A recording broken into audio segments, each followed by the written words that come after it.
है ये भाई। और सबके सब दही हांडी की फेस्टिविटीज में अरे गौरांग सर को देखिए। गौरांग सर, सायन में खूब दही हांडी फेस्टिविटीज हो रही है। आजू बाजू घर के सब दिख रहा है क्या आपको माहौल? बहुत बहुत रात से तैयारी शुरू हो गई होगी। शुभ प्रभात आप सभी को प्रणाम और शुभ प्रभात हमारे तरफ से। जन्माष्टमी और दही हंडी की सीनबीसी आवाज के दर्शकों को, आपको, अनुज भाई को, मंच पर उपस्थित सभी महानुभावों को ढेर सारी खूब शुभकामनाएं हमारे तरफ से। और मुरली मनोहर से प्रार्थना है कि आप सभी का स्वास्थ्य बहुत ही अच्छा रहे और आप हमेशा खुशहाल रहे। तो दही हंडी की तैयारी तो थोड़ी बहुत हो रही है। अभी तो प्रातः काल में हम नीचे गए नहीं हैं, लेकिन हाँ, पिछले साल का जो अनुमान है, मेरे ख्याल से इस साल भी उसी तरीके से हर्ष उल्लास से मेरे ख्याल से दही हांडी मनाएंगे। और मेरे रात को, मेरे ख्याल से थोड़ा बहुत, कल रात को यहाँ पर बहुत बड़ी रथ यात्रा निकली थी। गोकुल मंदिर है हमारे घर के बहुत ही करीब, और वहां से रथ यात्रा निकली थी और बहुत सारी भीड़ थी कल। गौरांग सर, कभी आपने वो पिरामिड बनाने की कॉलोनी वाली में कोशिश करी क्या? नहीं नहीं माशाल्लाह अभी भी जवान है आप, लेकिन और जवानी के दिनों में। नहीं ये आपका बहुत ही बड़प्पन है जो हमें इतना ही सराहना कर रहे हैं आप।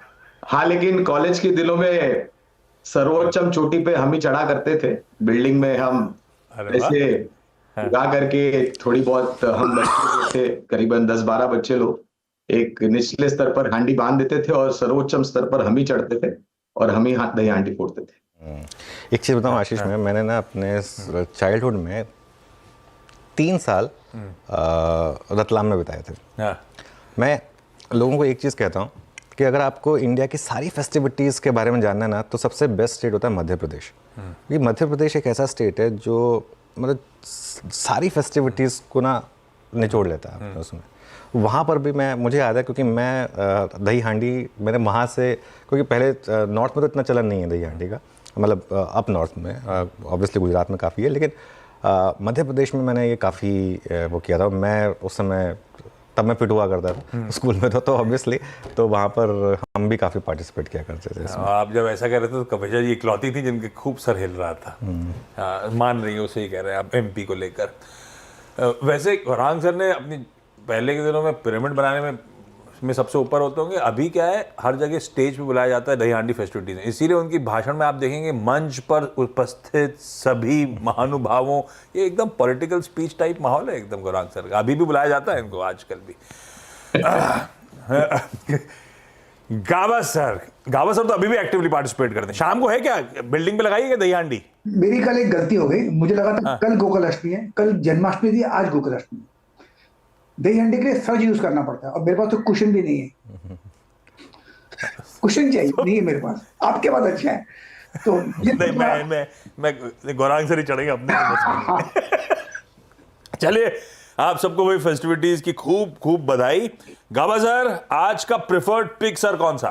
बस आज गोकुलाष्टमी की सबको शुभकामनाएं, आप सभी को भी, और good morning to you. Stock जो मैंने चुना है आज वो है सेफ स्टॉक एलएनटी। ना एलएनटी ट्रेड कर रहा है 3636 पर। इसका जो स्ट्रक्चर है, करीब 3 हफ्ते से एक साइडवेज मूव मिला है। जैसे कल आईसीआईसीआई बैंक था, आज एलएनटी। यहां पर एक अपमूव मिलना चाहिए, ब्रेकआउट मिला है। स्टॉप होगा 3620, करीब 16 रुपए का। टारगेट मेरे ख्याल से होना चाहिए 3700, नहीं 3680 सही रहेगा। ओके, तो लास्ट एंड ट्यूब ब्रो, ये हो गई गाबा सर के पे। कविता जी, गुड मॉर्निंग, जन्माष्टमी की शुभकामनाएं आपको भी। आपकी स्टॉक पिक इस समय की। Very good morning Anuj ji, good morning everyone. Well, नक्खड़ नंदलाल जन्मोत्सव और दही हांडी की आप सबको भी बहुत बहुत शुभकामनाएं। और एमपी वालों ने तो कल ही दही हांडी मना ली और हमने कल ही देख लिया पिरामिड्स एंड ऑल। बहुत ही अच्छा माहौल था। और इवन अभी in Indore, you know the monument Rajwada, वहां पर बहुत ज्यादा अच्छे से अभी ये प्रोग्राम होने वाला है फ्रॉम द नेक्स्ट ईयर। तो शायद और जोर शोर से ये प्रोग्राम होते हुए दिखेगा। मुझे नहीं मालूम था दही हांडी महाराष्ट्र प्रोबेबली आज है। तो एक बार फिर से आप सभी को कृष्ण जन्माष्टमी की बहुत बहुत शुभकामनाएं। और मेरा टॉपिक आज केमिकल इंडस्ट्री से ही है, दैट इज एसआरएफ। एसआरएफ में बहुत अच्छी डिलीवरी उठती हुई दिखी है। और अगर शॉर्टर टाइम फ्रेम पर देखें तो वहां एक inverse head and shoulder formation बनता हुआ दिख रहा है। कल का क्लोजिंग है 2538 का। ऊपर में मुझे लगता है 2600 के प्राइस टारगेट 2600 2620 तक ये काउंटर अपसाइड मूव लेता हुआ दिख सकता है। स्टॉप लॉस मेंटेन करना चाहिए 2510 का। SRF पसंद आ रहा है कविता जी को। मानस, गुड मॉर्निंग। मानस, आज का प्रेफर्ड, वो लखनऊ में कुछ भी होता है दही हांडी related? Good morning Ashish ji, good morning Anuj ji, good morning everyone. तो देखिए अब क्या है कि सब तरफ सारे कल्चर आ गए हैं। तो अभी आप यहाँ पर गणपति भी देखेंगे तो शायद मैंने लास्ट गणपति में ये मेंशन किया था कि यहाँ की गणपति भी बहुत बड़ी होती है। तो अब धीमे धीमे जो दही हांडी का कल्चर है वो भी आ रहा है। तो शायद कुछ टाइम में हम उसके वीडियो भी आपके साथ शेयर करेंगे। आप लोग किसी दही हांडी में ऑफिस से शो करना तो ऑफिस के बाहर निकलेंगे, वो इतनी बड़ी, आपने देखा आते वक्त क्या ध्यान नहीं दिया, मैसिव क्रेन लगी है हमारे जस्ट ऑफिस के गेट के बाहर। हमारे ऑफिस के ठीक बाहर तो वैसे भी पूरा वो गढ़ है ना, वो गढ़ है। हाँ, एक्चुअली तो बहुत तगड़े सेलिब्रेशंस की आज दिन में तैयारी हो रही है। मानस, आज का पिक कौन सा? तो देखिए कल जिस तरह का स्ट्रेंथ मेटल क्षेत्र में था, मेरे ख्याल से वो कंटिन्यू होना चाहिए आज भी।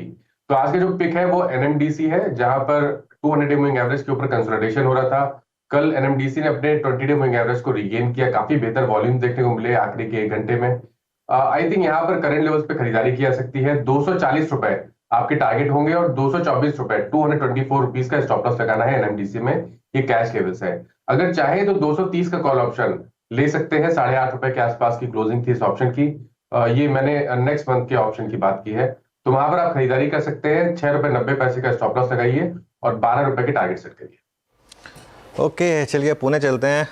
आशीष भाई जी, गुड मॉर्निंग। आपको भी बहुत बहुत बधाई जन्माष्टमी की। बताइए आपकी stock pick. Good morning Ashish ji, good morning Anuj ji, good morning everyone.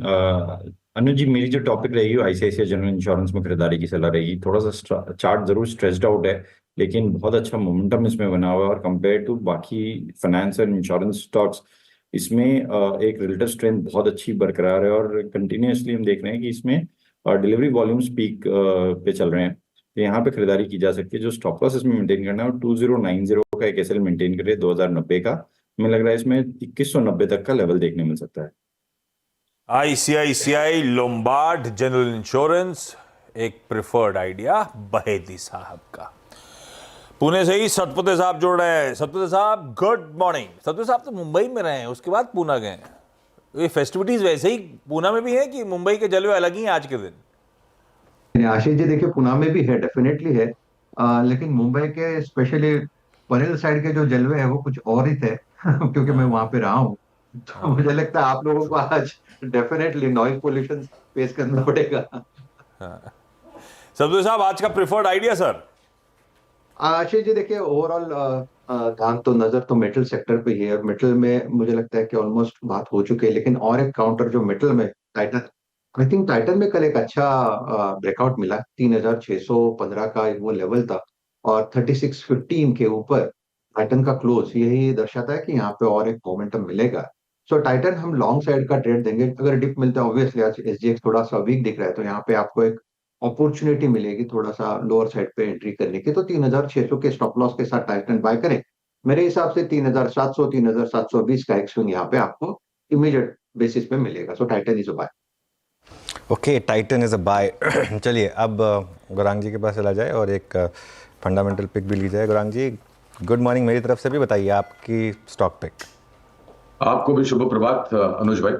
तो विकल्प के रूप में हमने सेल्यूलर सर्विस प्रोवाइडर क्षेत्र को चुना है और वहां पर भारती एयरटेल, इस पर पहले भी चर्चा करी थी, लेकिन फिर से इसका जिक्र करना इसलिए जरूरी होगा क्योंकि एक साधारण सा लक्ष्य मध्यम अवधि के लिए हमने करीबन 1650 1700 के आसपास का रखा है।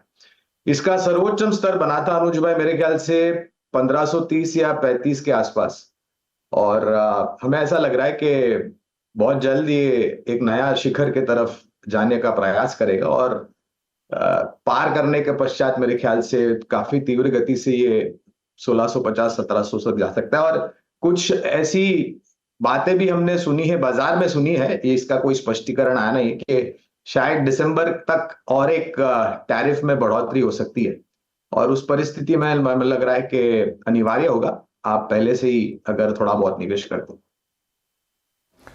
ओके, भारती एयरटेल है फंडामेंटल आइडिया। अभी कल टॉप कॉल में फिर से था, तब ट्रेडिंग आइडिया था, और आज फंडामेंटल कॉल के तौर पे आपकी स्क्रीन पे। ये भी उन स्टॉक्स में से है जो CNBC आवास के साथ आपने बहुत बढ़िया राइड कर रखा है। कहाँ 500-600 ऑड लेवल से आज 1500 के ऊपर खड़ा हुआ है। खैर, सारे टॉप कॉल को रिविजिट कर रहा हूं मंगलवार के दिन के प्रिफर्ड पिक्स एक्सपर्ट्स के द्वारा। गावस्कर एक सेफ स्टॉक के साथ जा रहे हैं। दिग्गज हेवीवेट लार्सन एंड टूब्रो 3620 के स्टॉप के साथ 3680 के लक्ष्य है। कविता जी कह रही हैं एक बढ़िया पैटर्न फॉर्म हो रहा है SRF में, कॉन्फिडेंस बढ़ रहा है, तेजी और तूल पकड़ेगी। 2510 का स्टॉप है, 2620 तक के लक्ष्य है। मानस का प्रेफर्ड ट्रेड है NMDC, खरीदने का मौका, कैश के लेवल स्क्रीन पर है। 224 का स्टॉप, 240 तक के टारगेट्स, और चाहें तो 230 का कॉल भी लिया जा सकता है।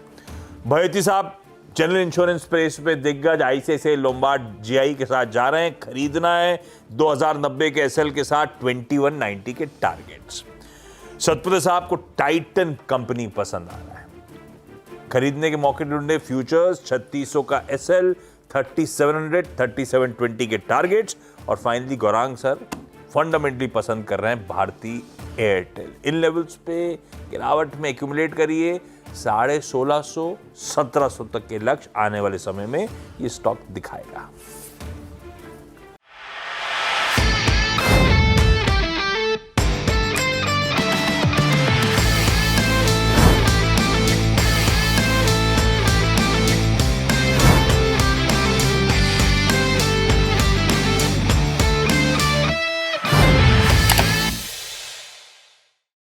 बता दें कि मनी कंट्रोल पर दिए गए विचार एक्सपर्ट्स के अपने निजी विचार होते हैं। वेबसाइट या मैनेजमेंट इसके लिए उत्तरदायी नहीं है। यूजर्स को मनी कंट्रोल की सलाह है कि कोई भी निवेश निर्णय लेने से पहले सर्टिफाइड एक्सपर्ट की सलाह लें।